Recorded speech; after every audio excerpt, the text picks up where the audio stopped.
Oke, jadi apa nih Dwi yang bisa kita diskusikan? Kan kalau saya cerita dulu gak apa-apa, Pak. Boleh. Ya, saya kan lulus tahun 2019. Itu dari teknik metalurgi. Nah, saya karena peluang kerjanya itu pas COVID kan jadi menyempit ya, Pak. Nah, akhirnya saya ambil keahlian lain, yaitu di bidang HSE. Saya ambil AK3 umum. Nah, cuma dari situ pun saya apa ya susah gitu buat dapet kerja. Ya ada tawaran, cuma pasti itu berhenti di interview. Nah, di interview tuh dari interview terus psikotes dikabarin lagi kalau nggak lulus. Udah berhentinya tuh sampai di situ terus gitu, Pak. Nah, kalau misalkan sesuai kalau CV kan katanya ada yang bilang CV ATS atau CV yang berwarna-berwarna itu udah saya coba dua-duanya tapi tetap aja sih sama, nggak ada yang maksudnya tawaran job itu tuh nggak banyak gitu Pak, nggak banyak masuk ke saya. Nah itu menurut Bapak tuh kalau misalkan penggunaan CV ATS atau CV yang bukan ATS tuh harusnya gimanain gitu loh Pak, apa ada spesifikasinya sendiri atau kalau misalkan perusahaannya backgroundnya kayak gini ngelamarnya CV-nya ATS atau kayak gimana gitu Pak. Oke, menarik ya. Aku nanya dulu ya sebelum aku jawab pertanyaan lanjutan.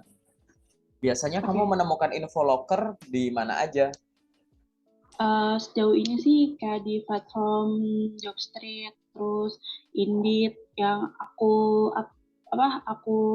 ini tuh itu dua. Kalau selain itu tuh ada dari grup loker, bukan grup loker sih, grup alumni yang aku ikutin AK3U itu juga sering banyak lowongan. Terus dari LinkedIn juga itu aku juga sering di situ sering apply apply kalau ada lowongan. Udah sih paling itu aja Pak. Oke, dari semua sumber tadi, akhirnya rata-rata kamu per hari bisa ngirim berapa lamaran? Kalau di job street itu bisa sehari itu minimal itu 5 sih kalau aku hitung ya. Minimal 5, kalau maksimalnya itu bisa terakhir kali itu tuh 15 apply. Oke. Terus kalau dari sebanyak itu, terus kalau dari yang lain gimana? LinkedIn gitu gimana? LinkedIn sih terakhir cuma ada yang nge-DM mau nawarin kerjaan, cuma nggak ada kelanjutan lagi sih Pak. Dia udah minta nomor WhatsApp juga tapi nggak ada lanjutan lagi sama sekali. Udah saya follow up juga, cuma dibaca aja sih. Oke. Terus kalau dari LinkedIn sendiri, aku nggak tahu ya, kamu udah nonton videoku yang baru kemarin aku upload tuh belum ya gitu. Udah coba semua cara di Belum LinkedIn belum belum? Pak, belum belum Pak. Ah, Nah, oke, nggak apa-apa. Aku kan cuma nanya-nanya dulu ya. Oke, dah. Terus lanjut. Biasanya kamu kan berhenti sampai... mohon maaf Pak, suaranya putus-putus. Halo, halo, cek. Oh, tunggu bentar ya. Jangan-jangan Ya ini ya ya. sinyalku yang lagi nggak stabil nih. Udah jelas, Kak? Udah nih, udah sudah. Ya, jadi gini, aku nanya dong. Biasanya tahap yang paling sering gagal tadi lebih ke interviewnya atau psikotesnya? eh Interview sih, psikotes sih Pak, psikotes terakhir. Lebih banyak di psikotes daripada interview. Berhenti di Soalnya setelah interview kan ada di follow up lagi tuh, suruh psikotes. Nah, pas dari psikotes tuh dikabarin kalau nggak keterima kayak gitu. Oh, biasanya kamu ini ya, lowongan yang manggil itu lebih ke interview dulu baru psikotes ya? Iya, betul. Iya, rata-rata kayak gitu. Hmm, oke oke. Oh, jawab dulu ya satu-satu ya. Oke, siap. Jurusan teknik metalurgi itu adalah jurusan yang jarang ada, ibaratnya ya nggak semua kampus ada, ya kan? Iya, betul. Kalau dibilang dari sisi COVID, ada COVID, jadi kesempatan kerja itu jadi berkurang. Itu nggak cuma terjadi di jurusanmu, di bidang lain juga. Hmm, Nah, memang ada plus minusnya ya, dalam arti kalau misalkan jurusan yang jarang ada itu kalau kita ngelihat dari sisi satu hal gitu ya, satu sisi gitu bahwa info lowongannya tidak tersedia Sedih. sebanyak jurusan lain. Ya, Ya, kalau kita ngelihat dari sisi pesimisnya di situlah. Kalau dari sisi optimisnya adalah banyak sebenarnya perusahaan-perusahaan yang membutuhkan jurusan ini gitu. Dan mereka tuh ibaratnya kompetisi kamu tuh malah lebih sedikit gitu. Karena kita butuh ilmumu yang bisa ini cuma dikit. Jadi yang keambil juga cuma itu aja gitu. Anak-anak kampus itu aja yang punya jurusan itu gitu. Oke. Nah, setelah itu kamu melengkapi kemampuanmu dengan ikut pelatihan AK3 umum itu ya tadi kamu bilang gitu kan. ya, Itu sudah sangat bagus gitu. Nanti kita cek di CV.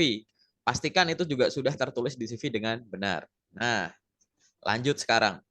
Informasi lowongan pekerjaan zaman sekarang itu akan menyebar di banyak tempat setelah dirilis dari sumber utamanya, yaitu perusahaan. Mungkin diwakili oleh rekruter.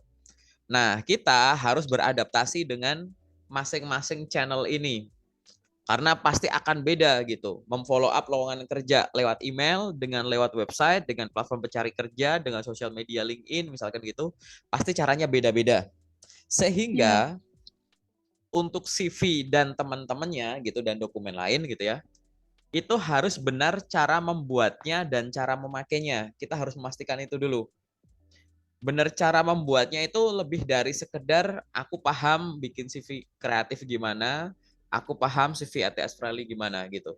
Lebih dari sekedar hmm, itu. Tapi yang ditulis dengan format tadi, isinya apa aja? Udah masuk semua belum? Kalau udah masuk ya, semua, apakah sudah tertulis dengan benar?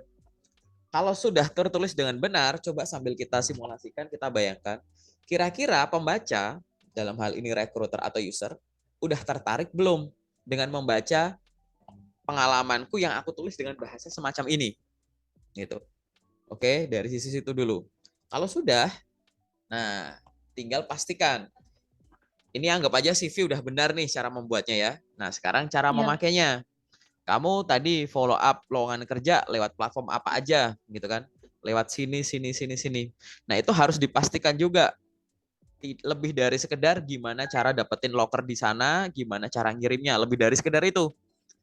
ya, Tapi misalkan kayak LinkedIn, LinkedIn lebih dari sekedar kamu oke, dapat info lokernya di mana sih, oh di sini, setelah itu aku kirim, lebih dari sekedar itu.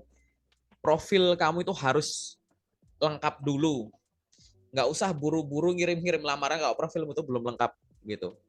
Karena nanti ya, Pak. capek sendiri atau kurang optimal. Setelah itu sambil kamu ngirim-ngirim tadi, nah LinkedIn itu beda sama platform pencari kerja. Oke. Kalau platform pencari kerja, informasi lokernya tuh banyak. Kalau LinkedIn Hmm, nggak cuma info lokernya yang banyak, HR-nya aja bisa kamu tanya. iya, Nah, ini betul. aku nanya dulu. Kamu sudah connect belum? Atau follow belum? Atau pernah ngobrol atau sering ngobrol belum? Sama rekruter-rekruter perusahaan yang butuh jurusanmu. Gitu. Belum pernah sih, Pak. Gitu. Kalau kamu Kalau follow udah, iya kalau follow, kalau berkoneksi udah. Cuma kalau ngobrol-ngobrol itu belum, soalnya ngerasa canggung aja gitu, Pak, buat mulai ngobrolnya. Nah, itu ya. Gini, sosial media LinkedIn itu unik gitu. Beda sama yang lain. Aku bandingin sama Instagram aja deh. Kadang Instagram tuh orang yang kita follow, selain artis atau orang terkenal siapapun ya, biasanya yang kita kenal aja gitu. Yang kita follow back juga yang kita kenal. Ya, Jadi interaksi dibangun dengan orang yang sudah kita kenal gitu. Nah, di LinkedIn, kalau kamu melakukan hal yang sama, yaitu saya hanya akan berinteraksi atau berkomunikasi dengan orang yang sudah saya kenal saja.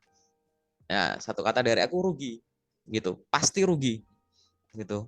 Kenapa? Loh ini untuk membangun. Namanya membangun itu dari yang tidak ada jadi ada. Yang nggak pernah ngobrol jadi ngobrol, yang nggak follow jadi follow. Akhirnya nanti apa? Yang belum tahu jadi tahu, yang belum terinformasi jadi terinformasi. Akhirnya yang belum ada kesempatan dikasih kesempatan, ada kesempatan gitu. Nah itu ya, cobalah gitu. Kalau yang kamu lakukan di LinkedIn pun sama kayak yang kamu lakukan di Jobstreet, misalkan tadi kamu sebut, cuma ya, sibuk nyari kerja, dapat info loker, terus dikirim. Seolah-olah kamu punya Jobstreet 2 dong. Nah, iya, kamu iya. perlakukannya sama gitu. Ya, itu nggak akan merubah keadaan yang semacam itu. Karena apa? Karena satu kurang optimal. Aku nggak bahas job street-nya dulu ya gitu. Aku penggunaan Ya. LinkedIn dulu yang paling basic. Ini harus jelas gitu. Kalau di job street kamu nggak bisa ngobrol sama rekruternya mungkin, informasi mungkin searah mungkin. Tapi di sini cari HR-nya, rekruternya, mukanya aja kita tahu, perjalanan hidup dia aja kita tahu gitu. Lihat postingan aja kita tahu, ngajak ngobrol langsung tahu gitu. Jadi kayak di sini kamu ngirim lamaran lewat email kemana gitu ya. Ini jalur jauh. Padahal kamu ada fast track untuk ngajak ngobrol dulu. Gitu. Iya, iya. Nah, ini yang belum kamu optimalkan sehingga terlihat kok saya sudah melakukan banyak hal tapi belum ada perubahan gitu. Karena ya tadi seolah-olah kamu punya platform mencari kerja double gitu. Ibarat Iya. LinkedIn tuh kamu punya handphone mahal tapi yang kamu pakai fitur SMS gitu. Jadi fitur lainnya nggak kamu pakai terus kamu bilang ini percuma beli HP mahal nggak ada gunanya loh, bukan gitu. Belum kamu explore ya, gitu. Jadi saranku pertama tadi adalah explore dulu semua jalan yang tadi kamu lakukan, nanti di detail aku jelasin gitu ya. Itu Iya. dioptimalkan sebagaimana mestinya. Baru nanti aku langsung percaya bahwa saya udah melakukan banyak hal tapi kok nggak ada respon gitu. Bahasaku respon ya, belum. Respon itu bisa Ya. dilihat, diunduh, diintip, ditolak, diterima gitu-gitu. Pokoknya respon dulu yang kita cari gitu. Itu yang pertama itu. Yang kedua adalah ada bagus ya tadi kamu menyebutkan bahwa saya paling sering gagal di tahap ini gitu. Ya kan? Yang kamu sebut adalah di psikotes. Memang biasanya psikotes itu lebih dulu daripada interview. Jadi habis psikotes, interview HR. Nah, interview HR sama psikotes ini nanti akan jadi info yang saling menguatkan. Biar HR pede untuk mengajukan kamu ke selanjutnya itu ke user gitu. Nah, kalau memang prosesnya dibalik semacam ini gitu ya. Kita harus sadar bahwa sebenarnya yang jadi kendala tuh bukan karena psikotesmu jelek terus nggak lolos, nggak gitu juga gitu. Yang dinilai itu tetap dari awal, mulai dari CCV, kesesuaiannya dengan interview, kesesuaiannya dengan psikotes gitu. Nah, kalau misalkan kita sudah menemukan titik di mana kita ya lemah di situ, maksudnya lemah tuh kayak aku tuh paling sering gagal habis ini kok berhenti gitu ya. Ya. Maka kita setiap hari harus meluangkan waktu untuk belajar itu, belajar psikotes. Ada dua hal dulu nih. Jadi yang pertama kamu coba cari tahu dulu terkait dengan posisi yang kamu lamar itu butuh orang dengan kepribadian gimana sih gitu. Butuh orang dengan kemampuan gimana sih, pokoknya cari kualifikasinya. Mulai dari interpersonalnya atau technical skill-nya gitu. Karena psikotes itu kan nanti kan tetap nyari interpersonalnya kan coba kita tarik ke permukaan kan gitu dengan segala jenis pertanyaannya itu. Nah, setelah kamu tahu, kamu sambil direfleksikan ke diri. Aku tuh lemah di psikotes tuh di apa? Karena gini ya, psikotes ini nggak ada yang namanya bener salah ya. Ini hanya kesesuaian karakter Ya. orang gitu sama perusahaannya gitu. Oke. Jadi hanya karena misalkan apa ya misalkan hanya karena sapi makannya rumput terus bukan berarti daging ayam tuh nggak bagus gitu ibaratnya. Nah Ya. gitu. Beda karakter aja gitu. Kita memang nggak bisa makan yang demikian, tapi itu tetap bagus gitu. Sama, bukannya kamu jelek, tapi untuk posisi ini kayaknya kita nggak bisa makan kamu nih gitu ibaratnya. Gitu. Karena memang ada sesuatu hal yang tidak belum sesuai gitu. Nah, ini coba dicek dulu. Misalkan gini, kita kan nggak bisa nebak-nebak ya isi kepala rekruter gitu ya. Kemudian hasilnya gimana aku juga belum belum tahu gitu kan. Maksudnya nggak bisa baca kamu kayak gitu langsung gitu kan. Iya. Sehingga aku akan menyampaikan bahwa coba kamu pelajari psikotes itu mulai dari jenis-jenis pertanyaannya kan contoh soal dan pembahasan kan ada banyak ya yang kamu bisa belajar dulu gitu ya. Iya, Hanya betul. untuk mengantisipasi kalau misalkan di psikotes ini tuh yang penting kamu udah tahu cara ngerjainnya dulu, rules basicnya dulu. Nanti akhirnya kepribadian yang kebaca kayak gimana itu nanti dulu. Takutnya tuh sebenarnya kamu orangnya gini, tapi dinilai lain hanya kamu nggak kebiasa di sini nih, aku lemah di sini nih gitu. Padahal soal-soal psikotes banyak yang bisa dipelajari gitu. Nah, biasanya aku akan memberikan saran ada 3 tahapan ya kamu belajar psikotes.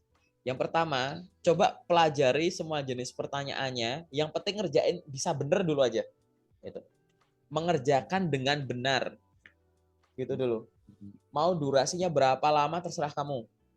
Oke, tipe soalnya apa aja terserah kamu, variatif. Yang penting kamu udah pernah ngerjain di target. Oke, level 1 itu level mengerjakan dengan benar dalam jangka waktu tertentu, gitu ya. Level 2 mengerjakan jangka waktunya sama, mengerjakan dengan benar dalam jumlah banyak. Gitu. Oke, kalau yang tadi iseng aja gitu. Aku sebenarnya itu hari ini ada waktu kosong berapa sih? 2 jam. Coba aku 2 jam, aku ngerjain, aku bisa seberapa banyak soal gitu buat latihan. Gitu. Ya. Buat ukur dulu di situ. Oke. Tadi level 1 adalah mengerjakan dengan benar dalam suatu periode. Yang nomor 2 mengerjakan dengan benar tapi jumlahnya dibanyakin dalam satu periode yang sama. Nah, level yang ketiga adalah mengerjakan dalam jumlah banyak tapi waktunya dipersingkat. Gitu. Nah, ini urutannya semacam itu. Kenapa? Karena psikotes tetap gitu. Di soal itu bukan soal asal, ada ukuran tertentu, didesain untuk bisa membaca kamunya ibaratnya gitu kan. Gitu. Nah, di sana tekanan-tekanan yang ada adalah tingkat kerumitan soal gitu. Tapi kan kamu itu nggak usah kamu pikirin tuh tingkat kerumitan. Maka bebannya yang aku bilang adalah dari jumlahnya soal.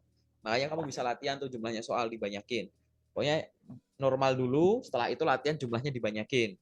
Terus tekanan yang selanjutnya adalah durasinya dipersingkat gitu. Singkat. Jadi coba aja dulu berapa hari gitu misalkan nih aku kayak beberapa hari latihan biasa. Oh, kayaknya memang defaultnya tuh di sini gitu ya. Oke, besok aku coba ini aku bisa sih 100 soal. Oke, besok 150 soal 2 jam. Bisa nggak ya? Target aja. Tapi kamu udah nyiapin dulu soalnya gitu. Ya. Cari di internet atau buku-buku apa kalau ada soal-soal CPNS itu kan banyak soal-soal psikotesnya misalkan buat latihan aja gitu. Gitu. Yang penting semua jenis udah pernah, jangan kayak pernah nggak kamu ini gitu. Kalau yang sifatnya menggambar gitu, misalkan menggambar pohon, gambar orang, terus ada titik dilanjutin, ada bentuk ini dilanjutin, gambar-gambar lah pokoknya yang kayak gitu. Ya, yang penting kamu bisa gambarnya dulu aja gitu. Yang penting itu masih latihan lebih kayak yang hitungan gitu ya. Bangun ruang gitu-gitu, hafalan, pokoknya yang verbal, numeris gitu-gitu dulu.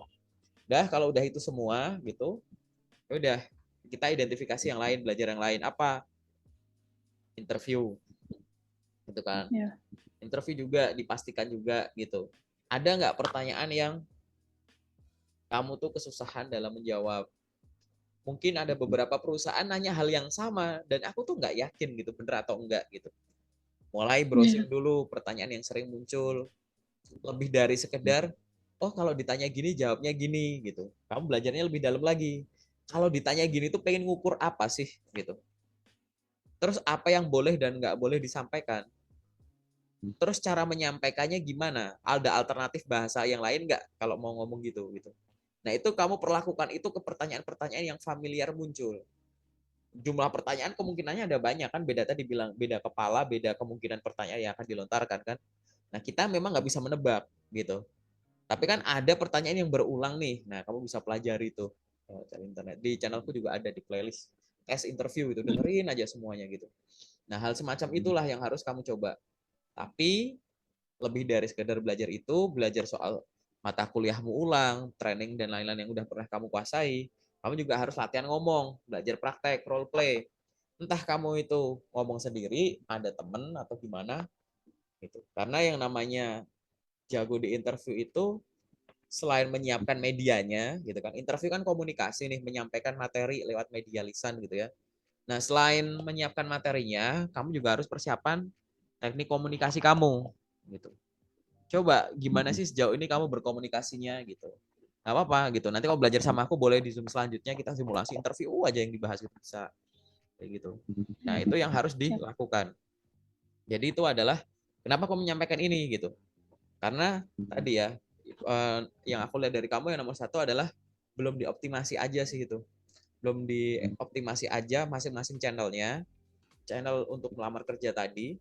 Yang kedua lebih ke ini masih nebak ya. Ini aku masih nebak bahwa mungkin ada yang kamu belum biasa gitu di entah di interviewnya atau entah di psikotesnya gitu. Ya. Ini lebih ke arah sana sih kalau aku sih. Terus yang Iya. ketiga yang pengen aku sampaikan adalah CV mau ATS friendly atau kreatif dipersilahkan gitu. Sama-sama ada plus minusnya kok, sama-sama oke sih gitu. Tapi gitu ya, kalau kita mau bilang bahwa recruiter itu menilai desain itu nomor dua, nomor satu tuh isinya gitu. Sehingga gitu ya, karena tadi kamu pakai LinkedIn, nyebut Jobstreet gitu, itu akan cocok kalau kamu pakai yang ATS friendly aja gitu.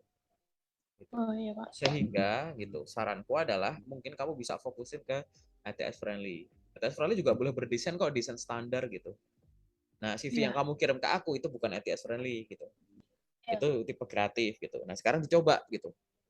Jadi, memang harus ada banyak hal yang kamu uji dan kamu tentukan mana variabel tetap, mana variabel peubah gitu. Aku pengen nguji nih CV ku tuh lebih powerful yang ini apa yang ini ya di platform ini gitu. Iseng aja gitu. Sehari aku ngirim 10 lamaran, yang 5 ATS friendly, yang 5 kreatif. Coba deh. Di platform yang sama. Di Jobstreet 5 aku apply nih ATS friendly. Dah, habis itu kamu upload dulu CV-nya ke Jobstreet, diganti yang kreatif, cari 5 lagi gitu. Buat uji aja, diuji gitu. Nanti habis itu kamu rekap misalkan. Oh, aku seminggu ngirim di Jobstreet 25 ATS friendly, 25 kreatif. Ada panggilan berapa katakanlah? Ada panggil 8. 8 ternyata yang 6 ATS friendly, yang 2 kreatif gitu. Nah, nanti kalau udah ada respon 6 ATS friendly, 2 kreatif, artinya mau ATS friendly atau kreatif sama-sama dipanggil gitu dulu. Jangan diartikan kreatif jelek, enggak, itu sama-sama dipanggil gitu. Ya kan? Setelah itu dicek lagi pekerjaannya gimana gitu. Oh, soal ini. Oh, berarti kalau yang kreatif tuh cocoknya tuh mungkin untuk lowongan yang kayak begini atau gimana. Atau mungkin ini untuk perusahaan yang tipenya semacam ini gitu. Nanti kan kalau kamu makin banyak nyoba, gini, makin banyak nyoba, makin banyak data yang kamu peroleh, paham nggak? Nah, Iya Pak. itu kalau intensitasmu rendah, datamu tuh dikit. Nah, data gagal misalkan, data nggak direspon, data respon gitu kan. Itu yang akhirnya kamu jadi tahu ada journey-nya, terus oke, nanti selanjutnya aku bakal gini gitu. Nah, itulah cara yang ya aku jadi job seeker waktu fresh grad juga kayak gitu. Ngirim lamaran banyak, ngirim lamaran di luar bidangku gitu ya, dalam jumlah banyak di banyak platform, biar aku punya data gitu, aku pengen lihat gitu.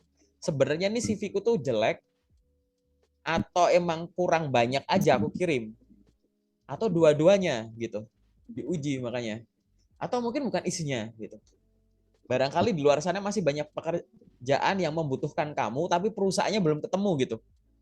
Gitu. Jadi perusahaannya kurang tereksplor. Apalagi tadi yang bidang-bidang kamu tuh menurutku bidang yang mungkin nggak di Jabodetabek ya, di luar banyak gitu, luar Jawa gitu misalkan. Hal semacam itu. Nah, itu jangan-jangan kamu belum terpenetrasi ke sana-sana misal gitu. Nanti kita sesuaikan aja lah di sesi detail yang kita obrolin ya. Tapi sementara jawaban umumnya gitu ya. Mungkin ada yang belum terjawab nggak ya? Eh, udah sih sebenarnya. Kalau oh ya Sam mau tanya nih Pak.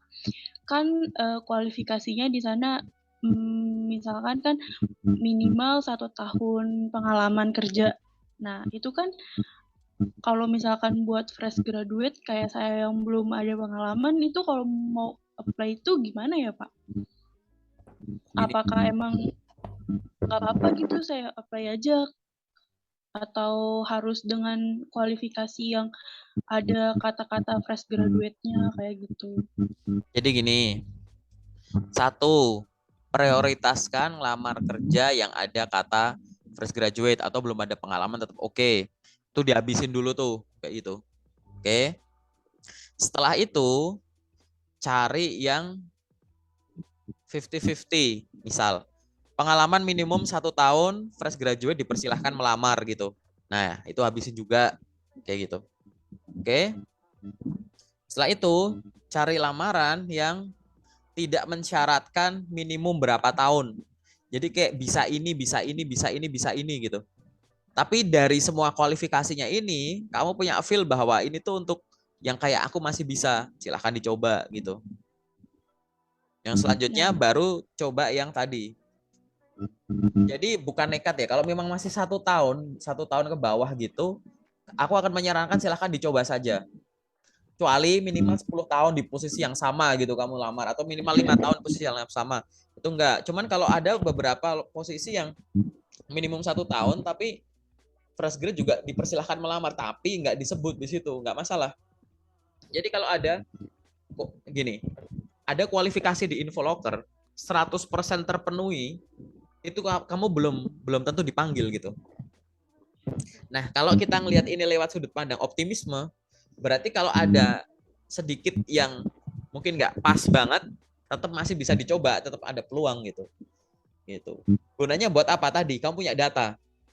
Selama 10 hari berapa lamaran yang udah aku kirim. Dari yang aku kirim ini, berapa yang lanjut, berapa yang ditolak, berapa yang nggak ada respon. Nanti yang udah lanjut, kamu mau apain, action plan-nya apa. Yang udah ditolak, analisis kenapa ditolak, action plan-nya apa. Ini yang udah dikirim nggak ada kabar nih, adem ayam mau aku apain nih. Gitu. Mau aku anggap aku nggak diterima, atau aku cari rekruternya di LinkedIn, aku DM-in satu-satu. Kayak gitu misalkan. Jadi akhirnya ada kegiatan. Nah, dengan melakukan itu secara rutin setiap hari, journey-mu nambah, kepekaan kamu nanti nambah. Oh, gini ya. Nah, kepekaannya nambah, idenya nambah gitu. Nanti akhirnya kamu tahu, mendingan aku pakai CV apa. CV-nya harus yang kayak gimana? Boleh yang gini atau gitu enggak gitu. Itu otomatis tuh kebentuk sendiri. Udah punya sense nanti ya, ngebentuk sense tuh dari gitu. Oke. Nah, sambil kamu lamar kerja tadi tetap ya latihan psikotes, latihan interview gitu. Apalagi yang pengen didiskusikan. Kita diskusi santai aja pokoknya. Terakhir kan lumayan banyak panggilan tuh di tahun 2020-an tuh, 2020-2021. Nah, masuk 2022 tuh aku udah mulai banyak ya. Cuman sampai detik ini tuh belum ada panggilan gitu lagi, Pak. Tapi kalau dari job street itu tuh kan misalnya di job street kan kelihatan tuh profil telah dilihat oleh perusahaan. Nah, itu sih banyak yang respon gitu. Cuman emang enggak lanjut aja sih, Pak. Oke, aku jelasin pakai share screen ya, pertanyaan terakhirmu ini gitu ya. Bahwa gini, kalau akhirnya profil kamu itu dilihat, diunduh gitu kan,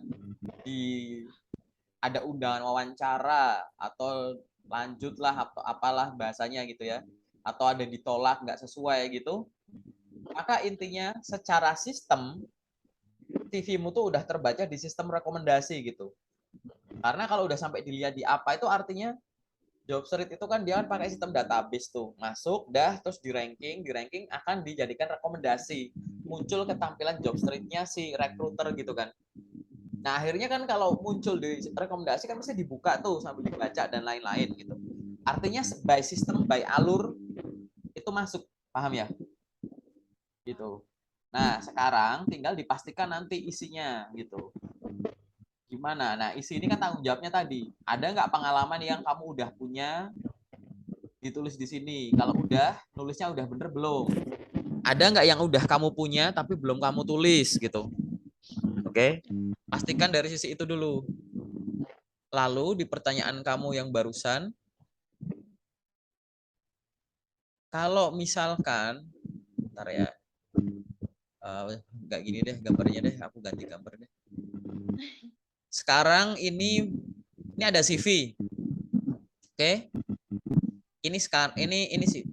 Nah, aku kasih dua panah. Ini sekarang. Katakanlah ini September 2022. Coba cari di CV kan ada pengalaman yang kamu tulis, ada periodenya tuh. Kapan sampai kapan, pengalaman pendidikan, pengalaman kerja, kapan sampai kapan. Coba kamu cari timestamp terkini. Di CV-mu, bulan dan tahun paling terkini tuh kapan? Gitu. Misalkan ya, aku misal. Terkini itu adalah Desember 2021. Maka Desember 21 ini adalah ini. Oke. Tapi kok akhirnya makin ke sini panggilanku kok nggak banyak. Kenapa?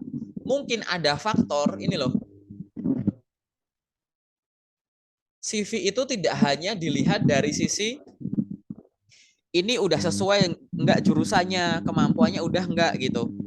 Kita akan melihat kegiatan paling terakhir dia ditulis di CV apa. Oh ini, kapan berakhirnya? Desember 2021, misalkan itu. Nah sekarang kapan? Aku baca CV ini kapan? September 2022. Nah selama ini, di tengah ini anak ngapain? Nah itu harus bisa dijawab di CV-mu. Gitu. Karena kalau gap-nya panjang, di CV nggak bisa dijawab, kamu akan dianggap nggak punya inisiatif. Yang kedua, nggak produktif. Berarti nggak ada skill, nggak terlatih, nggak menarik gitu. Gitu. Akhirnya jatuhnya ke situ. Nah, aku nggak tahu, nanti di sesi detail kita bahas. Gap-nya ini panjang nggak gitu. Ya kan?